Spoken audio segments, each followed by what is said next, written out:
नमस्कार दोस्तों। मैं लड़की हूं, लड़ सकती हूं, इस जमाने में से आगे निकल सकती हूं।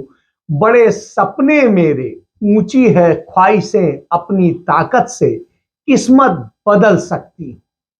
तो कमोबेश यही जो है थीम सॉन्ग था प्रियंका गांधी का, जब उत्तर प्रदेश का चुनाव था। भले ही वो चुनाव हार गई हूं, लेकिन उन्होंने इतना बड़ा सामाजिक परिवर्तन का संदेश दिया। जो उन्होंने कहा था, हम 50% टिकट लड़कियों को देंगे, और वो लड़कियां होंगी जो दबी कुचली रही होंगी और जिनको उठने नहीं दिया गया। तो जस्टिस फॉर ऑल के लिए ये बात कही गई। आज हम देखते हैं, जब बड़े बड़े लोग तोता हो गए हों। ये तोता क्यों कह रहा हूं? क्योंकि एक जमाने में सुप्रीम कोर्ट सीबीआई के लिए तोता शब्द इस्तेमाल किया था। आज उसी सुप्रीम कोर्ट में तमाम तोते, एक नहीं तमाम तोते, और वो तोते की ही तरह बोलते हैं, लेकिन उन्हीं में एक लड़की है, लड़ सकती है। तो लड़की है जो लड़ सकती है, वो हर बात पे अपना जवाब देती है। तो उस पे मैं जब बात करूं, तो आज एक फैसले पर बात चल रही थी, और वो फैसला था, सुप्रीम कोर्ट ने जब कहा कि बोलने की आजादी पर ज्यादा पाबंदी से इनकार कर दिया। उसने कहा किसी मंत्री के बयान पर सरकार नहीं, खुद मंत्री ही जिम्मेदार। तो 5 जस्टिसेस की जो ये खंडपीठ थी, जिसे कहते हैं संविधान पीठ थी, उस संविधान पीठ में जब 4 जस्टिसेस एक साही बोल रहे थे और वो तोते की तरह बोल रहे थे, तो उन्होंने संविधान के अनुच्छेद 19(2) का जिक्र किया और उसमें कहा जरूरी प्रावधान मौजूद है और किसी के बयान, आपत्तिजनक बयान के लिए उसे जारी करने वाले मंत्री को ही जिम्मेदार माना जाना चाहिए, इसके लिए सरकार जिम्मेदार नहीं होगी।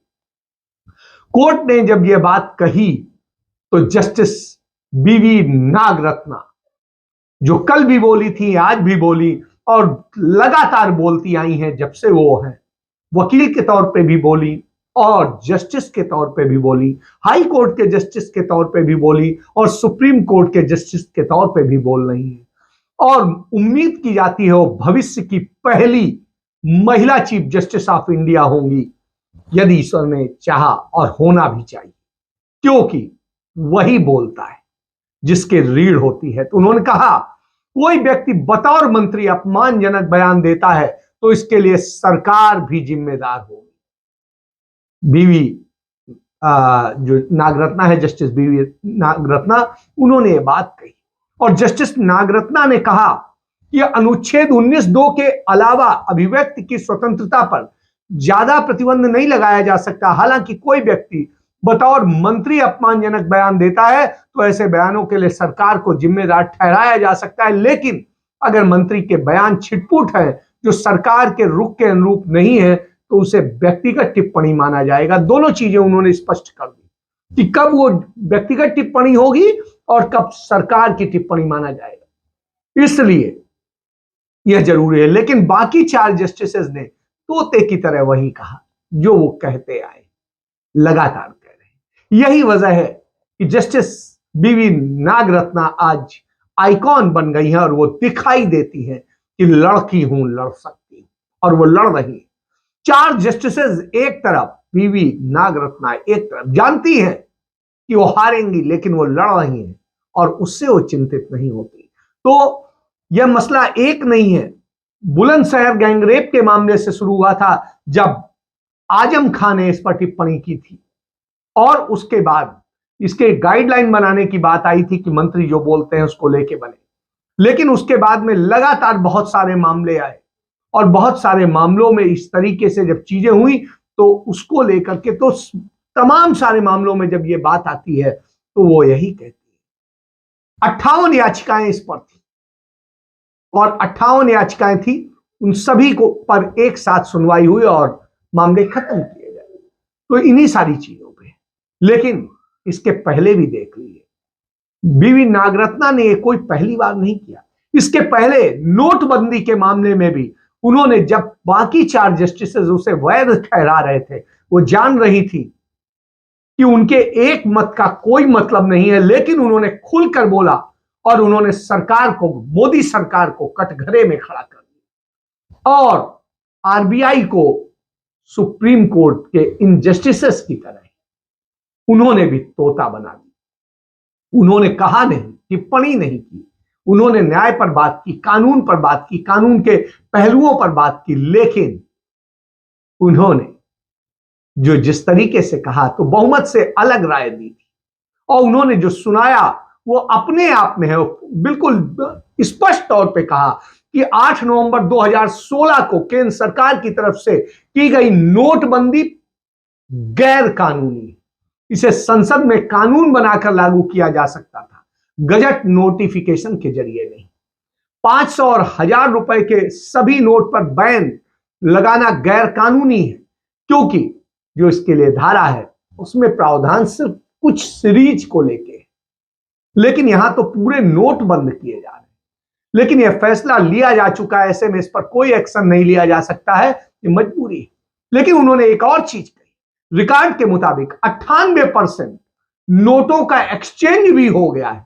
इससे लगता है कि नोटबंदी का मकसद पूरा नहीं हुआ, लेकिन कोर्ट इस आधार पर अब फैसला कैसे कर सकती है।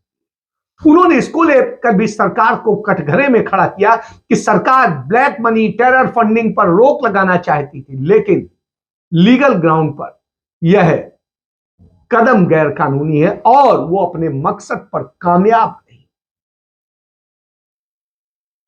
दिल्ली यूनिवर्सिटी से लॉ करने के बाद वकालत करने वो जो है बेंगलोर चली गई और वहां पर उन्होंने वकालत शुरू की। और उन्होंने जब वहां पर सीनियर एडवोकेट हैं वासुदेव रेड्डी, उनके साथ वकालत शुरू की और उनके साथ जब वकालत शुरू की तो वकील जीवी शांताराजू के साथ भी काम किया और इन लोगों के साथ काम करते हुए उन्होंने वकालत के गुर सीखे। 2008 में वो हाई कोर्ट की एडिशनल जज बनी और उसके बाद 2009 में उनकी कैरियर का तब कठिन समय आया जब वकीलों ने हड़ताल की और पीडी दिनकर जो चीफ जस्टिस थे उनके ऊपर पद के दुरुपयोग का आरोप लगा करके उनकी कोर्ट का बहिष्कार कर रहे थे। रात दिन उनका बहिष्कार हो रहा था और जब बहिष्कार हो रहा था और पीडी दिनकर सुनवाई कर रहे थे केसेस की, इसको लेकर के उन पर हमला किया गया, लेकिन वो डरी नहीं और तमाम हमलों, मीडिया के हमले, सबके हमले हुए, लेकिन जो भी कुछ हुआ हो उस सब के बावजूद हमले से वो डरी नहीं और उन्होंने एक शब्द कहा, हम नाराज नहीं हैं, लेकिन हमें दुख है कि बार ने हमारे साथ ऐसा किया, हमें शर्म से अपना सर झुकाना पड़ा है। तो यह स्थिति है। एक बड़े शालीन तरीके से उन्होंने बात कही, लेकिन डरी नहीं। वो थी 2010 में वो परमानेंट जस्टिस बनी और स्थायी जज बनने के बाद में 18 अगस्त 2021 में वो सुप्रीम कोर्ट की कलेजियम ने खाली पदों के लिए 9 जजों के जो नाम फाइनल किए उनमें जस्टिस बीवी नागरत्ना भी थी। और 30 अगस्त 2021 को भारत के इतिहास में पहली बार 9 जजों ने एक साथ शपथ ली और उस वक्त मैडम थी जस्टिस नागरत्ना। उन्होंने कई मामलों में बड़े महत्वपूर्ण फैसले दिए। मंदिर में बिजनेस की जगह नहीं है, यह बात उन्होंने कही कि मंदिर बिजनेस की जगह नहीं। प्रवासी मजदूरों के मामले में उन्होंने प्रवासी मजदूरों को लेकर के जो बात कही हाई कोर्ट में रहते हुए, वो बहुत महत्वपूर्ण है। उन्होंने कर्नाटक हाई कोर्ट में रहते हुए जो फैसला सुनाया 30 मई 2020 को, उसमें कहा कि लॉकडाउन के बाद प्रवासी मजदूरों की हालत खराब है। इसको लेकर राज्य सरकार को जो फटकार लगाई और निर्देश दिया कि 6 लाख से अधिक मजदूरों के लिए रहने, खाने और मजदूरों को उनके घर तक पहुंचाने की उचित व्यवस्था सरकार को करनी होगी। आप समझिए। इसके बाद उन्होंने एक और बहुत बड़ा फैसला दिया जो समाज में परिवर्तन लाता है। उन्होंने कहा दुनिया में कोई भी बच्चा बिना मां बाप के पैदा नहीं होता, इसलिए मां बाप नाजायज हो सकते हैं, बच्चा नाजायज नहीं हो सकता। बहुत बड़ी बात है। इसके बाद उन्होंने एक बार केंद्र सरकार को भी कटघरे में खड़ा कर दिया जब केंद्र सरकार ने फैसला किया था कि the tobacco institute of India के नाम की एक जो और वर्सेस यूनियन ऑफ इंडिया के केस में फैसला सुनाते हुए कहा कि साहब तंबाकू उत्पाद की 85% पैकेजिंग को सचित्र स्वास्थ्य चेतावनी के साथ कवर करना अनिवार्य किया। आप समझिए, तो यह स्थिति थी। सरकार पूंजीपतियों के दबाव में थी, लेकिन सरकार को उन्होंने आईना दिखाया। उन्होंने पर्सनल लाइफ को लेकर भी किया। तो आप उनकी पर्सनल लाइफ को देखेंगे, उनके पिता भी ES वेंकटरमैया सुप्रीम कोर्ट के चीफ जस्टिस रहे और जस्टिस बीवी रत्ना भी वही है। तो खून में जस्टिस है और जिसके खून में जस्टिस वो ईमानदारी से बोलता है, वैसे ही बोलता है जैसे प्रियंका गांधी बोलती है, लड़की हूं, लड़ सकती हूं। आज उन्होंने इसी को लेकर के बोला और जिस तरह से बोला उन्होंने कि कुछ मतलब हर कोई देखता रह गया क्या कह रहे हैं। आज उत्तर प्रदेश की धरती पर भारत जोड़ो यात्रा का स्वागत करते हुए मुझे बहुत ही गर्व हो रहा है। गर्व उन भारत यात्रियों पर, एक एक देशवासी पर जो इस यात्रा से जुड़ा, क्योंकि इस यात्रा की जो भावना है वह प्रेम, एकता की, सद्भावना की जो भावना है, उसी भावना ने इस देश का नींव डाला। मुझे आप सब पर गर्व है कि 3000 किलोमीटर चलकर कन्याकुमारी से पैदल आप आज यहां तक पहुंचे हैं।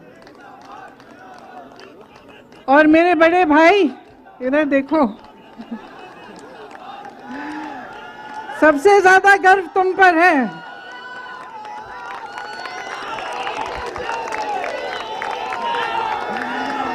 क्योंकि पूरा सत्ता का जोर लगाया गया। सरकार ने 1000 करोड़ रुपए खर्चे इनकी छवि को खराब करने के लिए, लेकिन ये सच्चाई से पीछे हटे नहीं। इन पे एजेंसियां लगाई गई, ये डरे नहीं, योद्धा हैं, योद्धा हैं।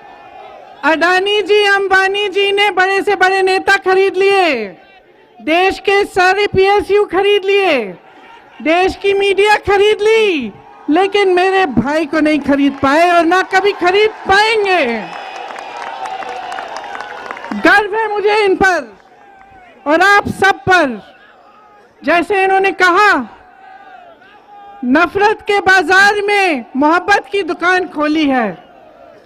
मैं यहाँ खड़े एक एक यूपी के कार्यकर्ता, एक एक देशवासी को कहना चाहती हूँ, हर गली में, हर मोहल्ले में, हर गांव में, हर ब्लॉक में, हर जिले में, हर सड़क पे ये मोहब्बत की दुकान की फ्रेंचाइज खोलो।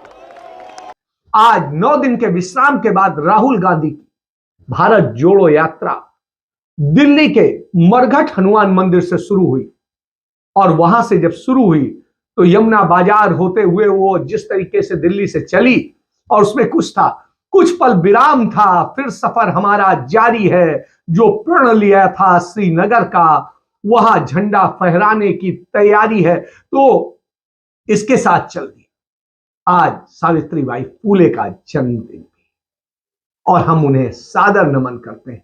उस जैसी महिला हो और आदिवासियों के लिए संघर्ष करने वाले जयपाल सिंह मुंडा हो, उन सबको नमन करते हुए कि क्या वीरता है वो आप देखिए। और वही वीर भूमि की, वीर धरा की वह महिला, वह लड़की, वह बहन जो आज अपने भाई के साथ में गदा लिए खड़े थी और गदा लिए खड़े थी, और उनके साथ आज जिन लोगों ने साथ दिया वो आप देखने वाला था। आज बुजुर्ग जो अंबिका सोनी है, राहुल गांधी की मां सोनिया गांधी की मित्र भी हैं, कांग्रेस की सीनियर नेता हैं, पूर्व मंत्री हैं, वो भी इस ठंड में चली। और उनके साथ प्रियंका चतुर्वेदी जो शिवसेना की नेता हैं, राज्यसभा सदस्य हैं, वो भी चली। और इसके बाद फारूक अब्दुल्ला चले। फारूक अब्दुल्ला इनको सबको जानता है, जो मुख्यमंत्री भी रहे कई बार कश्मीर के, और उसके बाद में केंद्रीय मंत्री भी रहे अटल बिहारी वाजपेयी की सरकार में और दूसरी सरकार, और इसके साथ साथ आईबी के और रॉ के डायरेक्टर रहे, तो वो भी चले उनके साथ एएस दुल्ला। तो आप समझिए इस तरीके से आज राहुल गांधी की यात्रा थी। और जब राहुल गांधी की यात्रा दिल्ली से उत्तर प्रदेश की सीमा में पहुंची, तो श्रीमती प्रियंका गांधी जो उनकी बहन है, वो उनका स्वागत करने के लिए खड़ी थी बॉर्डर पे, क्योंकि वो उत्तर प्रदेश की प्रभारी हैं और उनके साथ उनकी पूरी टीम थी। सलमान खुर्शीद साहब थे जो एक बुजुर्ग हैं, लेकिन उसके बावजूद वो उस यात्रा में शामिल हुए। और वहीं फारूक अब्दुल्ला ने इन दोनों को गले लगा करके, प्रेम से गले लगा करके जो है सलामती की दुआ की और कहा कि आप आइए जम्मू कश्मीर में, हमारा स्वागत। तो आप समझिए उत्तर प्रदेश की उस धरती पर चाहे प्रमोद तिवारी हो, चाहे उनकी प्रमोद तिवारी की बेटी हो, उसके अलावा तमाम सारे नेता वहां, हजारों लोग पहुंचे थे। और दिल्ली कांग्रेस के अध्यक्ष अनिल कुमार ने तिरंगा जो है उत्तर प्रदेश के अध्यक्ष को सौंपा, और उनको जब सौंपा तो खाबरी जी को, और जब खाबरी जी ने वो तिरंगा संभाला तो जय जयकार हो रही थी। और उस समय मंच पर प्रियंका गांधी ने जब स्वागत करते हुए भाषण देना शुरू किया तो हर किसी की निगाह थी, और उन्होंने जो कहा वो अपने आप में अद्भुत है। उन्होंने कहा कि राहुल गांधी को कभी कोई खरीद नहीं सकता, मेरे भाई को कोई खरीद नहीं सकता। अंबानी अडानी के लिए उन्होंने कहा, जब अंबानी अडानी सबको खरीद रहे, तमाम नेता बिक चुके हैं, यह मीडिया बिक चुका है, और तब मेरा भाई खड़ा है, लड़ रहा है, न वो बिका था न बिकेगा। और जब उनके भाई किसी और दिशा में देख रहे थे तो उन्होंने आवाज देके कहा कि बड़े भाई मेरी तरफ देखो, मुझे तुम पर गर्व है। तो आप समझिए जब वो गर्व की बात कर रही थी, इसकी बात कर रही थी, और उसके बाद में जब वो भाई के साथ जाके बैठी तो भाई ने उन्हें प्यार से जब किस किया, अपने आप में इस प्रेम को समझने वाला है। और जब इस प्रेम को आप समझेंगे तब आप जाएंगे। दिल्ली में एक हमारी बहन बेटी बच्ची के साथ में जो हुआ वो अपने आप में चिंताजनक। उसको जिस तरीके से भाजपा के एक नेता ने शराब के नशे में अपने दोस्तों के साथ 12 किलोमीटर तक सत्ता के नशे में घसीटा, कौन सुनेगा? कोई सुनने को तैयार नहीं। क्यों? क्योंकि वो भाजपा का नेता है, मनोज मेहता सह संयोजक है दिल्ली के मंगोलपुरी पार्ट का। तो आप समझिए, और उसे अब सीनियर नेता के तौर पे स्थापित किया जा रहा है, और ऐसी स्थिति में वो अपनी दरिंदगी दिखाता है। उस दरिंदगी को आप समझिए जब ये होता है, कश्मीर जल रहा है, कश्मीर में जो रोज बरोज घटनाएं हो रही हैं, राहुल गांधी वहां यात्रा इसीलिए कर रहे हैं कि जुड़ना चाहिए, ये घटनाएं नहीं होनी चाहिए। पिछले 2 दिन से कश्मीरी पंडितों की लगातार हत्याएं हो रही हैं, पहले 4 की हुई और आज जो कल था, बीता कल है, उसमें 2 भाई बहनों की हत्याएं हो, आप समझिए, और लगातार टारगेट किलिंग हो रही है। और भारत सरकार ने संयुक्त राष्ट्र संघ में माना कि लगातार जब से वहां पर अनुच्छेद 370 की कुछ धाराओं को हटाया गया है, उस समय से वहां पर आतंकी घटनाओं की बाढ़ आ गई है, बढ़ गई है। ये बात वहां मानी है, लेकिन भले ही भारत में वो झूठ बोलते हो, वहां पर तो उन्हें सच बोलना पड़ता है, आंकड़े देने पर। तो उस स्थिति में वहां सच, इससे आप समझ सकते हैं। तो हर जगह झूठ बोलना, मक्कारी करना, यही शायद इस सरकार का रंग है। और ऐसी स्थिति में निश्चित रूप से चिंता होती है कि आप कहां ले। भारत का नोट लगातार गिरता जा रहा है, डूब रहा है रुपया, कोई सोचने वाला नहीं। और उसको डूबते से बचाने के लिए $147 बिलियन भारत सरकार ने फूंक दी, कौन पूछेगा? तो आप समझिए। और 2016 में जो नोटबंदी हुई, उसमें अडानी इंटरप्राइजेज का शेयर जब 90 रुपए का हुआ करता था, वो आज 3850 रुपए का हो गया। क्यों? क्योंकि उनकी फर्जी सेल कंपनियां, जो मॉरिशस की सेल कंपनियां हैं, उनके जरिए किस तरीके से उसमें पैसा लगाया गया और वो फ्रॉड किया गया और उसके बाद में हो गए। इसके बाद राहुल गांधी बिल्कुल सही कहते हैं कि किसी भी कंपनी की मोनोपोली नहीं होनी चाहिए, व्यापार करने की पूरी छूट है, चाहे जो भी हो, अदानी हो, अंबानी हो, कोई करिए, हम आपको अवसर देंगे, लेकिन बेईमानी करके नहीं, किसी दूसरे का हक मार के नहीं। बस अंतर इतना है, मोदी सरकार उनकी मोनोपोली स्थापित करती है, उनके सारे पाप को छिपाने की कोशिश करती है। तो यह स्थिति है, तो ये संगठित लूट हो रही है, ऑर्गेनाइज्ड क्राइम, और ये नरेंद्र मोदी के नेतृत्व में। तो इससे आप समझ सकते हैं, क्योंकि जिन बैंकों से सबसे ज्यादा नोटों का खेल हुआ, उनमें जो अहमदाबाद स्थित कोऑपरेटिव बैंक थी, उससे हुआ, जिसके चेयरमैन अमित शाह, और इसके बाद राजकोट वाली जो सहकारी बैंक थी, उसके चेयरमैन भारतीय जनता पार्टी के तत्कालीन सरकार के मंत्री थे।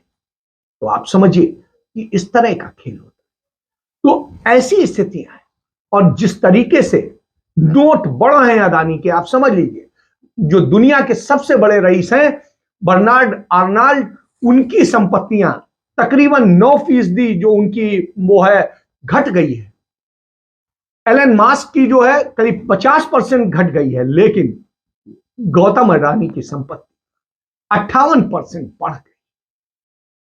आप इससे समझिए कौन सा खेल चल रहा है। इस खेल को समझ लेंगे, जब आप समझ लेंगे तो आप समझिए। तो इसलिए प्रियंका गांधी बिल्कुल सही कहती है, लड़की हूं लड़ सकती, और राहुल गांधी, उनके भाई पर गर्व होना चाहिए, उन भारत यात्रियों पर गर्व। राहुल गांधी आज भी उसी हाफ टी शर्ट और उसी जज्बे के साथ चले जा रहे हैं, और आज वो यूपी की उस भूमि में पहुंच चुके हैं, बागपत में पहुंच चुके हैं, जो बागपत कृषि किसान का क्षेत्र माना जाता है, और किसानों से ही लड़ाई राहुल गांधी ने भट्टा पारसौल से शुरू की, और यही वजह है कि सारा कारपोरेट उनसे नाराज है, लेकिन वो खड़े हैं, लड़ रहे हैं, इतनी बड़ी सत्ता से लड़ रहे हैं जिसने हजारों करोड़ रुपया खर्च कर दिया, राहुल गांधी की छवि खराब कर दी। तो यह देखना होगा, सच को पहचानना होगा। महंगाई, बेरोजगारी सब चरम पर है, क्योंकि अदानी अंबानी जैसे लोगों को सबसे ज्यादा लूट करने की छूट दी गई है। वो रोजगार नहीं देते हैं, लेकिन लूट करते हैं। इसके साथ अपनी बात समाप्त करता हूं। जय हिंद, जय भारत, वंदे मातरम।